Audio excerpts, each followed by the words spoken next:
Hey everyone, Chat Sematary is back, as is Katie Schaefer. Today we are discussing the 1994 novel, Insomnia. It came out on September 15th that year, and it does tie into the Dark Tower series a little bit, but I have to admit, at the top of this episode here, I got a little lost, so I'm sure Katie will be doing some more of the explaining this time around. But Katie, how are you doing today? I'm doing good. And I've read this book a few times, so I feel confident in knowing kind of what's happening.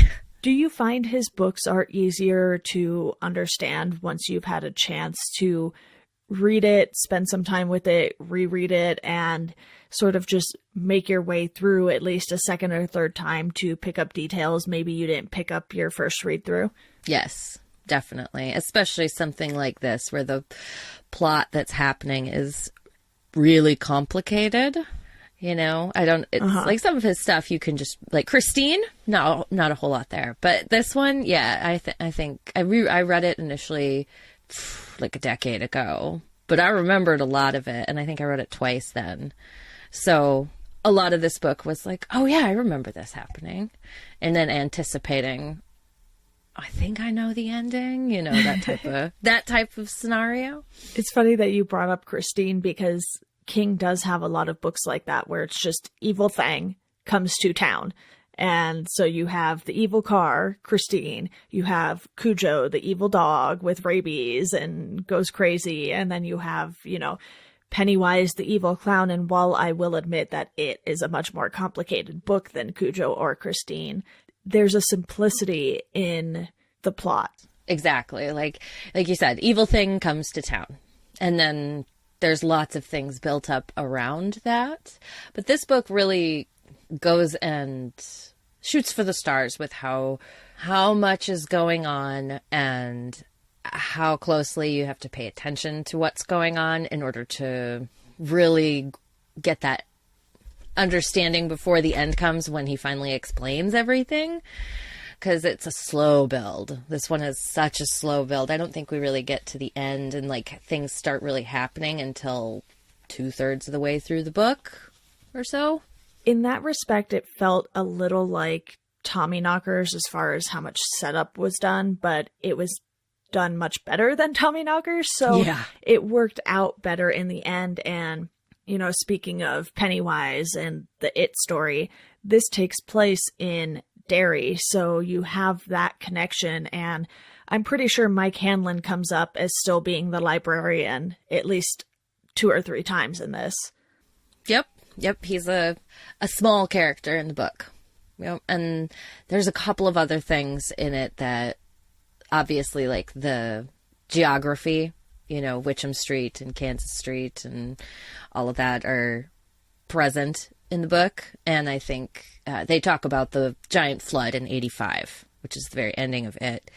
And they talk about that pretty regularly and how it changed the town. There's moments where Ralph, you know, thinks about how Derry has changed since then, but it's still not a good place.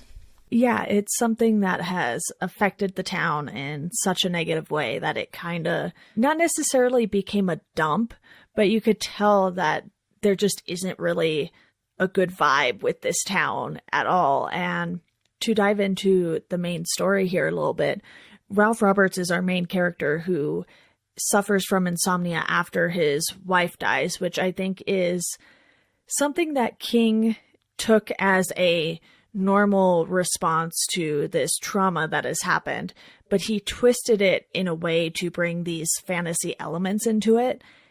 And it was done in such a cleverful way that you can't help but be engrossed by Ralph's story. And I think a lot of that setup with him going and meeting Lois, them getting married, that's what really caught my attention with this story at the beginning. And it wasn't until later when they brought in the little bald doctors, whose names I probably won't even try to pronounce. If you have an idea, feel free. But once they were introduced, I was like, hold on, what's going on here? And I was getting bits and pieces of it, but by the end, it just didn't quite come together like I was hoping, at least in my mind, because I felt like there was just some piece of knowledge that I was missing, and I don't know if that's because of how heavily Greek mythology plays into this, because I'm not super familiar with that. Yeah, I think that there is so much going on here that isn't hinted at until, like I said, pretty far away. Like the bald doctors, you don't find out what's going on with them, with Clothos, Atropos, and I can't find the name of the last one. I think it's Lachesis. Lachesis. Yes. Okay. Yep. Which are the three fates who spin everyone's lifeline in Greek mythology. Okay. That's kind of what they are in this too. That makes sense. Yeah, they're three women. So that's an interesting change up. But I think Ralph is such an interesting character, and a kind of character that we don't see very often in any books. You know, this is something where he's a 70-year-old man and has this trauma, and then he certainly lived a full life up until this point too, and yet this story gives you so much more of it to come. Right. And he just kind of gets thrown into this adventure, and we really get to see him react as someone who has lived this full life. He's not a child like in It. And I thought that added such an interesting dimension. And at least in the beginning, the limitations of him, where he's a 70-year-old man. So it's not like he's running down the street to get away from something, because he might fall and break his hip. Yeah, like there is a lot of the Greek mythology going on in this story. And I think the beginning, the setup with him having the insomnia and then seeing the auras and then realizing that they're real as opposed to a hallucination that he's experiencing because of getting 2 hours of sleep a night. Because that is something that does happen to you if you have insomnia. You do start to hallucinate if it goes on long enough. So I felt like he took a lot of the real in this book. Mm-hmm. And like you said, just twisted it a little bit. So, and I think that's done really well and makes it work. But it does also keep you guessing for probably a little too long whether or not this is really happening. Right. And Ralph certainly seems very self-aware of everything that's happening with him. And he tries to go to people for help. He doesn't really talk to his primary physician about it, but he goes to this other doctor and kind of talks it out. And the guy is like, you should tell your regular doctor this. And he's kind of not wanting to because he is worried about how absurd it would sound probably. And then he goes to, you know, one of the local cops for help, and you know, they seem to be old friends. So he's kind of just like, you know, go get help, go figure this thing out, because it's very clear to a lot of people that he's not sleeping. They just don't know about the auras and the little bald doctors and everything else that Ralph is seeing. So he tries to keep it pretty contained. But then once he finds out that Lois is also seeing the same things, I think that really is where their connection starts to build up. And you can tell it's just sort of this natural thing for both of them. And I really like that aspect of the story too. Just the two of them meeting, getting to know each other, and then sharing this thing that they can't share with anyone else. Right. And it's like they're chosen. Obviously, they were chosen for this task. Yeah. And in the beginning of the book, it talks about how he has feelings-ish, or like possible proto-feelings for Lois. And he kind of is like, well, maybe I could ask her out on a date or something, but he doesn't feel compelled to. I mean, his wife has only died recently. Then it works so well because they already have this like almost, or they have a pre-established relationship, and then they get pushed over into something much more intense and requires them to work together and understand each other on this literally an entirely different level, according to the book, like mentally. And I did really enjoy the fact that you don't get any information about what Lois is going through until that pivotal scene in the park where Atropos cuts Rosalie's lifeline. Mm-hmm. And that works really well because it's all of this dramatic tension all released at once.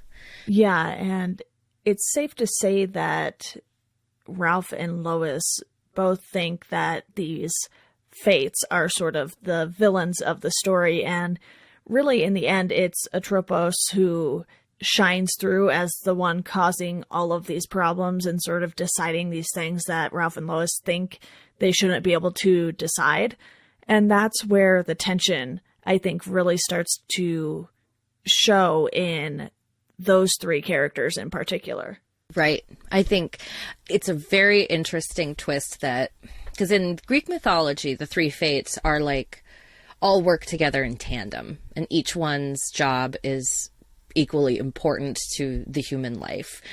And one of them spins the yarn, the other one pulls out the length, and the third one snips it at the end. And it's an interesting concept to have one of them be, you know, part of the random and they're part of the purpose, and to kind of split them into two groups and allow one of them to be the... It's really complicated because, like, he feels like a bad guy. He feels like a bad guy, but he is serving, and he is a bad guy in this book, but he is serving a purpose, like this higher purpose that normal humans would not understand. Right. You know, and to us, it would be like he's always bad, but on that higher level that they're talking about of how the world or the universe runs, like somebody has to do it, and he enjoys it, which is really terrible, but it's also necessary. And that's such an interesting juxtaposition to think about. And it feels so much more real. And then you have him being corrupted by the Crimson King, which is the entity from the Dark Tower that has come into our world. That's my understanding of what's going on there, is that the Crimson King found an opportunity to come into our world to affect the overarching pattern of how everything connects. Let's dive into the ties to the Dark Tower a little more here, because you brought up the Crimson King, and then there are different levels of the tower, and that's where sort of the purpose and random comes in, and this is the first time we're being introduced to that concept. So you have these driving forces that are apparently on the different levels of the tower. So we're sort of just touching a very small piece of the tower in this story. And going into it, I had no idea about the ties to the Dark Tower, but I'm reading Rose Matter now, and it's like that is also kind of tying into the Dark Tower. So there are more Dark Tower books than King has labeled, essentially, because you have The Stand, you have this, then you have Rose Matter almost immediately after this, or immediately after this, actually, I think. And then who knows how many more of his books will have these little tidbits. But I feel like with Insomnia, you're getting even more important information than maybe what we get from The Stand about the Dark Tower. Yes. And I have been told that, because I, again, haven't read the last book, that this ties in incredibly heavily with the last book. Like it is something that you should read if you're reading the Dark Tower series. That's kind of how it's important side material, we'll say, because it gives you more background. But the connections to the tower kind of very slowly creep in. And I wonder what someone would think if this is like the first Stephen King book they picked up. Like, I feel like I would feel bad. Right? If you've been reading King for a long time, like, even if you've never read any of the Dark Tower books, like, you're kind of aware of the tower as a thing, and you've seen Roland mentioned, because he's mentioned a couple times in this one. Never in any real capacity, but he's talked about, and you've heard him mentioned, and you've seen other things and that kind of hint that there's some other bigger world going on in the background of all of King's books. But if you read this one, you'd be like, why do I care about this kid? What? So, but if you've read any of his other stuff, like, I feel like this is a really rewarding read in that, because of how well it manages to take the Dark Tower mythos and bring it into his other books and help it really flesh out how his universe works. Like you said, like the tower has the levels, and this gives a different metaphorical reading on what those levels are and how the tower exists in all dimensions, I guess that's the word we'll go with, dimensions. I feel like that's the only word that might suffice, because when it comes to the fantasy elements of King's storytelling, fantasy isn't necessarily my favorite genre. I mean, the most I've dug into fantasy really is like Harry Potter and Lord of the Rings and some of Neil Gaiman stuff. So it's not like I'm an avid fantasy reader by any means. I got into King because of his horror elements, and I felt enough of that in this book for it to kind of keep me wanting to figure out what happens at the end. But I feel like because I've only started The Dark Tower and I don't really know how this ties in yet, it made it a little less enjoyable for me, if that makes any sense, because now I'm kind of like, okay, well, did this story serve any purpose other than serving as a connection to the Dark Tower? Or is it just one of those things where King was like, oh, hey, I have all these Dark Tower stories in mind, so let me just give you a random piece and not label it as a Dark Tower book. Yeah, I can totally see that, because I think how well the ending works for you, and like the underarching structure of why the story is happening. Because you're right, this is very much on a certain level, this is very much a explanation of a character in the Dark Tower. Mm-hmm. But it's also like a story about Ralph, because the story isn't directly about the person. It feels like it's kind of trying to work at two purposes. You know, it's trying to like tell two stories at the same time almost.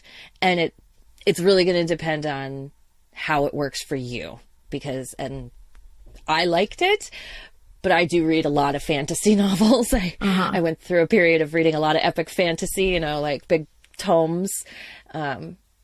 So it wasn't, and they do that a lot in fantasy books. It is not unusual to have kind of multiple purposes going in a story. So for me, it was like, oh, okay, I see. We're trying to world build and tell a whole complete story. And it's a real toss-up of how well it's going to work for the individual. Yeah, because the grounded parts of the story certainly take place in Derry. So then you're like, okay, maybe this has more than just the connection with Mike being part of the It story. And then it kind of doesn't go that direction. And once the Greek mythology came into it, I was like, I don't know any of these names. So there's probably a lot that I'm missing here. So I'm glad that you have clarified some of that for me. And then the character in question for the Dark Tower is Patrick Danville. And he appears in this book and then in The Dark Tower, which is book 7 of the series, which you said is the last book. It's not the last published book, but the one after is like a space between books 4 and 5. So, you know, he just released it out of order for whatever reason. But as far as I know, that is the end of the Dark Tower series. So the fact that I'm going to now have to wait like, I don't know, 20 more books, give or take, before I get to that. I don't think it's 20, but it's pretty close. So I have quite some time before I'm going to get to it. And that's probably how people who read these books as they were being released felt, because there's a huge gap between this and that Dark Tower book. Right. And I mean, this was published in 1994. And when was the Dark Tower? Like you said, it's like 20 books. And I mean, I think this would have been after the 4th one, but before the big rush of the last 3 that happened, because he didn't publish any Dark Tower books for quite some time, and then he had his car accident. And then he did 3 back to back to back. Right. And I think that was from what I've read, I think it's in On Writing, he talks about that he realized like, oh shit, I better finish this series. and just in case.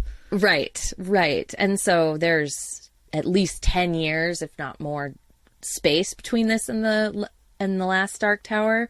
So it's very interesting to me that this character was set up so long in advance, because it would have been weird if he didn't use it, but that's a lot of setup for something that doesn't come to fruition for an incredibly long period of time. And from what the Atropos and not Atropos, Clothos and Lachesis tell him, like, it's kind of clear that King knew what he was going to use this character for. It wasn't just like, oh, well, we'll just tell this interesting story. It's like he had a plan of like, okay, this character, you know, Patrick has this purpose that he needs to get taken care of. So we'll tell the story of his life being saved so he can fulfill that purpose. Yeah, and you were right. It was 10 years.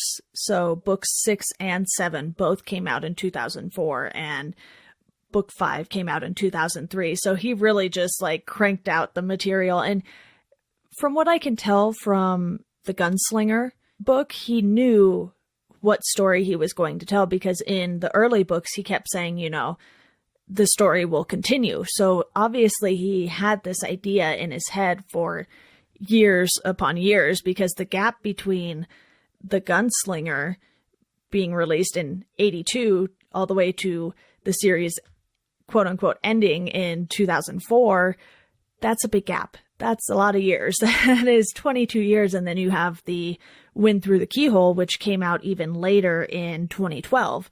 So to really get the entire story, people had to wait 30 years.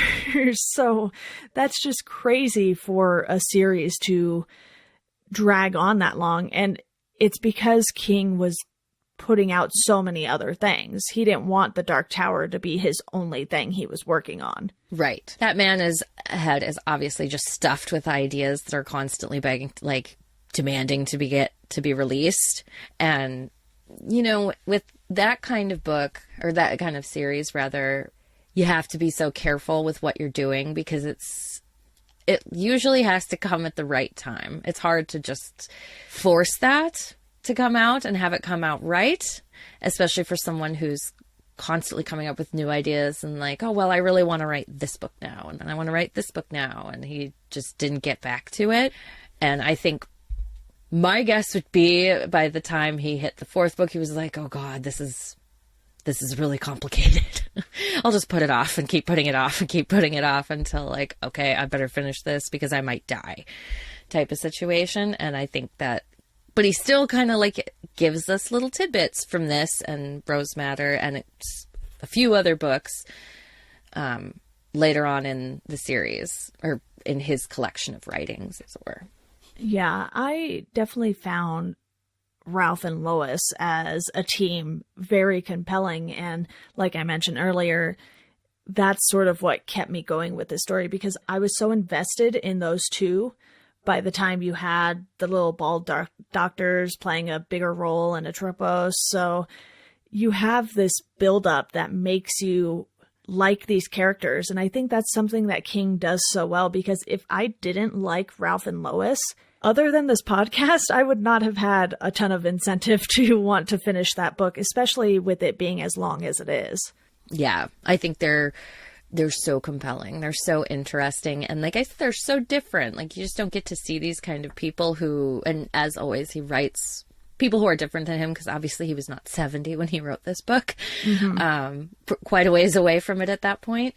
But yet they feel so lived in, as most of his characters do. And I just wanted to know. And I think it was a really good idea to start us getting to know Ralph with the death of his wife, because when you see someone in a book who's going through that kind of trauma, like you get to know them on this very deep, vulnerable level pretty quickly, because you're seeing how they're reacting to all of this pain, and it makes us feel for Ralph and want him to feel better. And then he gets the insomnia and he just starts to go downhill from there. And it's like, God, I just want this guy to have a win. He's got to have a win, right? You know, and then his relationship, his and Lois's relationship with Bill McGovern, who's Ralph's downstairs neighbor. Mm-hmm. And I really love how the three of them have the relationship between the three of them and how they all interplay with each other, because McGovern is so different from the two of them. So it allows them to bounce off of him and creates little conflicts to keep us going as we're building to the bigger conflict. Exactly. And a lot of what I enjoyed about this has to do with how King structured the story as a whole, but also just the various character arcs within the story. Like you said, if we didn't start off with seeing the trauma that Ralph had gone through and how he was suffering with the insomnia and everything like that, we wouldn't have cared as much about his story and how it led him to Lois, how it led him to ultimately, in the end, his sacrifice, which we'll talk about in a little bit. But just the way King writes characters, he really knows where to drop them in the story. It's like, okay, we're going to give you this character who has been through this horrible thing and is struggling so much to get over it because of this other thing that came about because of it. Right. And that it gives us such a reason to root for him. And I think, in particular, I think one of the things I've really loved about Ralph's character is how he interacts with Ed Deepno, who's the puppet of the puppet in this scenario. He's Atropos's human puppet, and how immediately Ralph is like, I've got no time for you once Ed, because we see Ed in the very beginning of the book where he's acting completely out of character and he's got some road rage going. Yeah, and cursing and hitting this guy who's much bigger than him, and Ralph kind of helps diffuse the situation. But then that all gets kind of lost once, his wife dies, which is like the next scene. And then we see where Ed has beaten Helen, and the scene where she is walking after he's horrifically beaten her and she's walking with her baby, and how Ralph becomes so enraged despite his age, a 70-year-old man, again, goes to confront this like early 30s dude who literally just beat the shit out of his wife and knows he shouldn't do it, but can't stop himself because he just is so outraged by this injustice and this hurt that's been perpetrated against this person, Helen, who he obviously like cares a lot for. I get the impression he kind of like loves her like a daughter. Yeah. By the end of the book. And that is such a brave thing for him to do. And King deals a lot in abuse, in particular domestic violence against women, and he's never afraid to show it be really terrible and show people being incredibly upset about it. And that is, that's the reaction they should have. And that Ralph is his voice in this is very powerful, I think. And his sacrifice for Natalie just makes the character even more of a powerful presence in this story because he's clearly nearing the end of his life. Anyone who is over 70, you're always kind of like, oh boy, we've hit that spot where you're not really sure how much time someone has left. And the fact that Ralph has sort of been given this second life, so to speak, by serving this purpose, I think is something that makes him feel like a younger character than he is by the end, especially when he makes that sacrifice for Natalie. Right. And that's set up so well, because the setup for it where he refuses to choose. He refuses to, choose between saving the little boy that this is all about and saving his surrogate granddaughter and daughter is just kind of casually tossed off. Like it's just mentioned like, oh, the promise, the agreement. And then it's the final scenes of the book. And it is like, it comes back to you like, oh, damn, that's right. What was the promise? What were the details of this promise? Because it never really goes into it.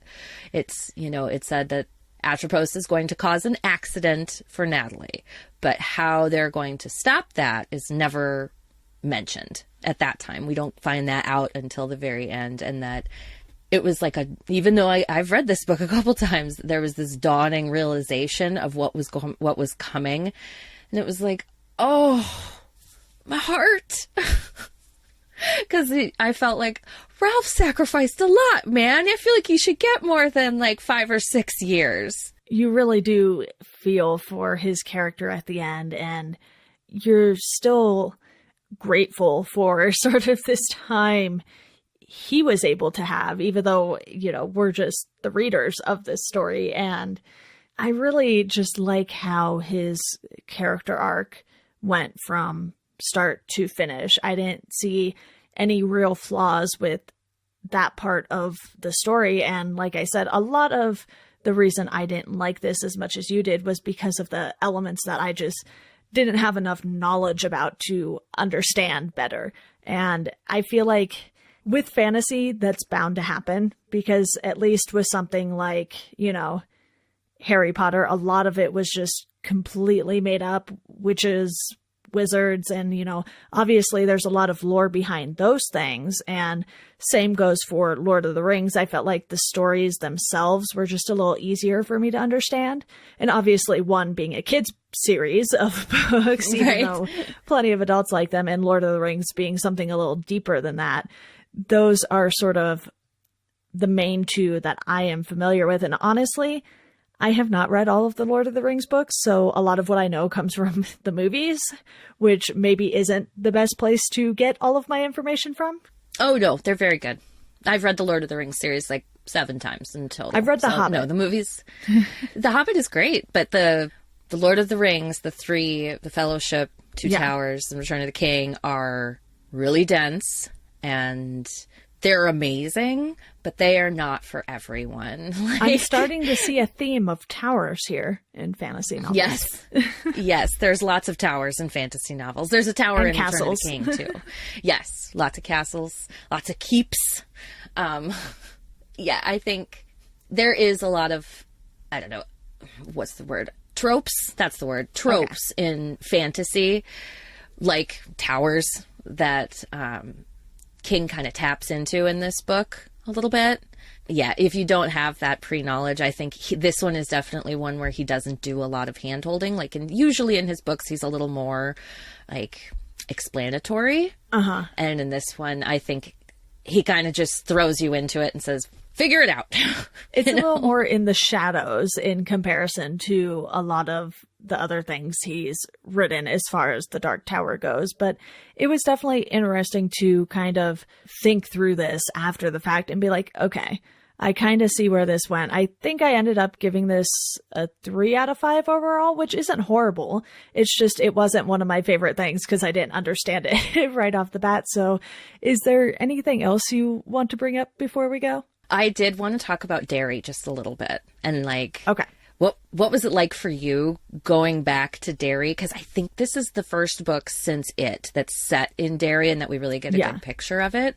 And since Derry is such a big part of it, you know, it's a character in and of itself. How did you feel going back and seeing like essentially the ramifications of what the end of It is, or what the ending of It brings? I was kind of nervous because, like I said, I didn't know if there were going to be more connections beyond bringing up Mike Hanlon a few times, and if, you know, something weird was going to happen and there were like remnants of Pennywise still, which I think would have been interesting in a sense, because then it would mean the It story wasn't completely over. And given how much people love that story, I'm a little surprised King didn't do something along those lines, but just to see the town and how it's not in the best of shape, it's kind of like, you know, not to the extent of the aftermath of Carrie, but maybe to the extent of the aftermath of Needful Things for Castle Rock. That's kind of what it felt like to me. It's like, okay, this town just had this major thing happen,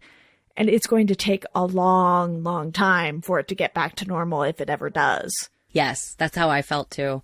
It's like the Needful Things comparison. That was totally how I felt. Like, oh, this is, you know, it's picking up the pieces and there's not very many pieces left. You know, it's kind of trying to like hold water in a sieve almost. And I really like that he said it in Derry, because of, if you've read It, you have all this history behind it and you know what Ralph has experienced, at least a little bit, because 70, I was trying to figure out, I was like, okay, how old would he have been during Pennywise? Because I think he would have lived through at least 2 Pennywise. Yes. And so... yeah, because I believe it ended in like 85, and before that it was like 58. So he would have definitely been alive for both of these, given that this came out in 94. He would have been, you know, in his 20s, I believe, in 58, and then, you know, 27 years later, closer to his 50s, give or take. Right. And so that means he probably wasn't right in the path of Pennywise, but I do think it would have meant that he was maybe alive for the big massacre that happens in the middle of the street. Uh-huh. So I thought that was really interesting to kind of think back about what would these people's lives have been like. And they talk about playing on Neibolt Street. Yeah. And the old train yard. And it was so many interesting little recalls. And there is the mention with Ed Deepno's ring that's feels like it's been invested with all this poisonous energy that falls into the sewers. And he has this line about, like, it wasn't found for a long time, but things that go into the sewers in Derry have an unpleasant way of coming back or something like that. And I was like, ooh, chills.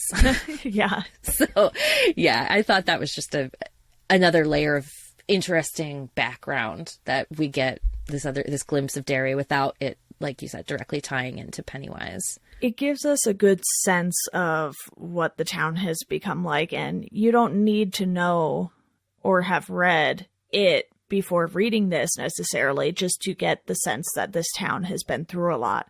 And I like that he makes that obvious in this, because it's hard when you have so many different connections in the Stephen King universe. I believe I've showed you that crazy poster where it's just like lines going to every single thing. And you're just like, oh my goodness, this is way too many connections to keep up with. And I know one of my goals with this podcast was to read through everything chronologically and sort of see what I could see reading everything so closely together, because like I said, for anyone who was following his career from the start, they had much longer waits between books. I'm basically just doing, one right after the other. There are very few times during this process where I have not been reading a King book. So it's just kind of like one after the other. So even though I feel like in some ways that might be a little bit of a hindrance just because I have to go through them so quickly. I mean, I don't have to, I'm choosing to,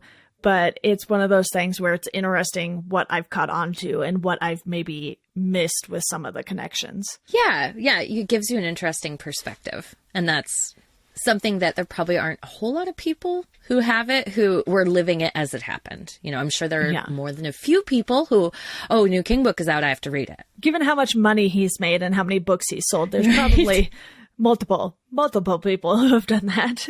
Yes, but to catch every single book and read every single one in the same order, like that is a feat. Or to rather catch every single King related product, because you're not just reading the books, you're watching most of the movies. Those Children of the Corns we've brushed those off now. I have one more and then I'm done. Yes. One more and then I'm done with those. But it's one of those things where there's just so much volume that, there are some people who don't like fantasy, so they aren't going to read the Dark Tower series, but they'll read these other books not realizing they tie in with the Dark Tower. And then I know some people who like fantasy but don't like horror, so they only read the Dark Tower books. So I think King offers this flexibility to where you don't have to like everything he does to be a fan of some of his writing. Right. He tries to, I'm sure it's not he tries, like the stories that come to him can be for everyone, or you can just read something like, The Green Mile. Like The Green Mile has very little supernatural stuff in it, or his short story collections. He has stuff that's not horror. Shawshank. Yeah, Shawshank and The Body. I wouldn't necessarily classify The Body as a horror story. It's much more like a coming of age with some creepy elements thrown in. So yeah, he writes stuff for everyone, and it's great when you can read bits and pieces of all of it and kind of get a sense of how wide-ranging his talents are and how many different kinds of stories he can tell. Yeah, exactly. Well, Katie, I think that wraps up this discussion here. Thank you again for explaining some things to me that I didn't catch on to while I was reading the book. It's always a pleasure talking with you. Yes, it was a pleasure talking with you too. And again, this is one of my favorites, so I really loved getting a chance to discuss it. Of course. And quickly before we go, I want to let you all know that you can support the podcast on Patreon. You'll get a thank you on the show with the $1 a month tier. For $2 a month, you'll get a Chat Sematary sticker sent to you. You can follow us at Chat Sematary on Twitter, Instagram, and Facebook now. As always, thank you for listening, and we hope you enjoy the rest of your day.